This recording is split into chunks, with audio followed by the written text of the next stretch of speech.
In this video, we'll discover about how to build a resilient spirit. Now that you have a good grasp of the benefits and disadvantages of standing up during tough times, it's time to discuss how you can build a resilient spirit. The tips below will help you in this regard. See every challenge as an opportunity. The difference between people who stand strong when facing challenges and those who break down is their perception. The person withering away due to the situation feels there is no way out again. He or she feels things can never get better. Such people are fixated on what they have lost and find it difficult to imagine starting all over again after the effort they have put in initially. However, resilient people look on the bright side. They see the experience as a learning curve and are willing to start all over again. They aren't happy about the situation. Nonetheless, they know that they will be better off by forging ahead. They know that they will not gain anything by wailing and complaining. They understand that complaining and sulking will only make things worse.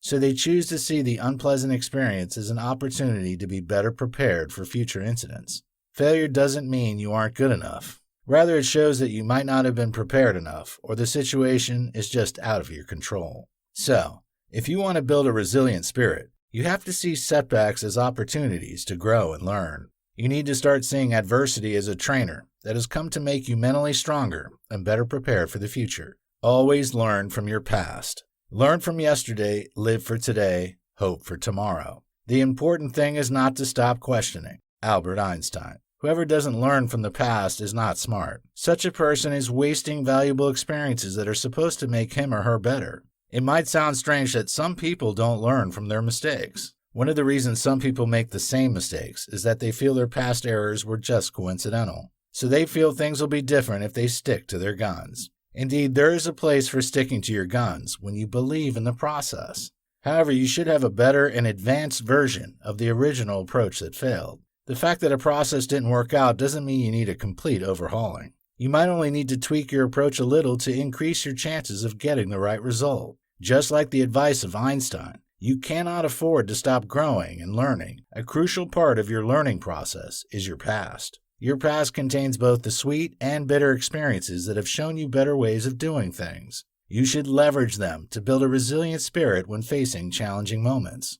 Reduce your expectations. One of the reasons people get disappointed in life is that they have heightened expectations. There's nothing wrong with having desires you hope will be met. You can't expect to have a fantastic marital relationship. In the same way, you can crave your dream job. You need such desires so that you can pursue them as much as possible. However, you shouldn't see these goals as do-or-die affairs.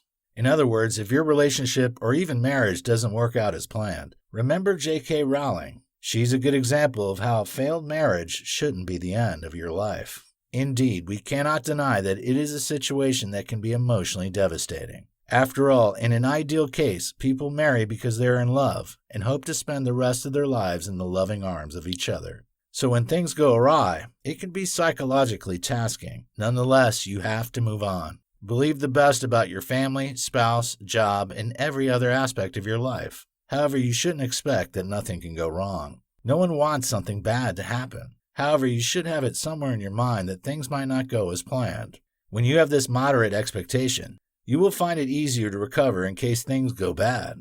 Be optimistic. Despite the volatile and unpredictable nature of life, we cannot do without hope. We need optimism to go through life. Optimism is a positive expectation regarding certain things. You need to be positive during the days when things are rosy and pleasant. You shouldn't be fearful that something bad will happen that will turn your world upside down, even though that possibility cannot be ruled out. However, you shouldn't be making predictions of doom about any aspect of your life. This practice is tantamount to making a self-fulfilling prophecy. It's too negative, and you shouldn't engage in such limiting behavior. Moreover, the best time you need to be optimistic is after a major setback. You need to convince yourself that you can still live a happy and fulfilled life despite the unfortunate occurrence. People take their lives when they get to that point of hopelessness, where they feel that their lives aren't worth living anymore. You should guide against that.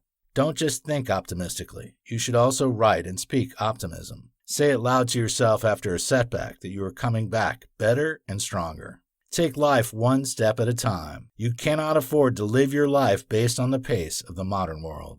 If you do so, you'll be overwhelmed with stress and pressure. You should take things slowly. When you are in a hurry to succeed, you'll struggle to recover when you face turbulent times. You'll feel that you're wasting valuable time, and that will lead to frustration. The most important thing is that you shouldn't be stagnant. As long as you are making progress, regardless of how little it seems, you should be satisfied with your life. Of course, if you find ways to accelerate your progress, you should take advantage of them. However, you should avoid desperation to get to the top because it can leave you with scars that will never heal. Don't be too competitive. Avoid unnecessary comparisons with others. Focus on yourself and the progress you are making. The only reason you shouldn't be happy with yourself is when you are not making progress personally. Don't measure your success by what others have achieved. It's crucial that you take things slowly, especially after a setback. Pick up yourself, walk, and then run again. Be flexible. There are times you need to be rigid. You need to stick to your guns sometimes because there are many people out there who feel you cannot succeed unless you dance to their tune and use their approach. However, the truth is that there is no formula for success in life. People use different techniques to achieve a level of success in different endeavors in life. So you should have a strategy and believe it will work. It's always better to do something the way you want it and fail, rather than follow a person's recommendation and fail. The latter hurts more. So don't allow people to throw you around because they feel their plans are better than yours. Nonetheless, you should be open to advice. You should be able to recognize good counsel and follow it. Find people who are more experienced and have succeeded in that endeavor. Seek their advice and compare it with your plan before drawing an inference. When you have people that can give you the tips you need to improve, it becomes easier to recover from a setback and forge ahead.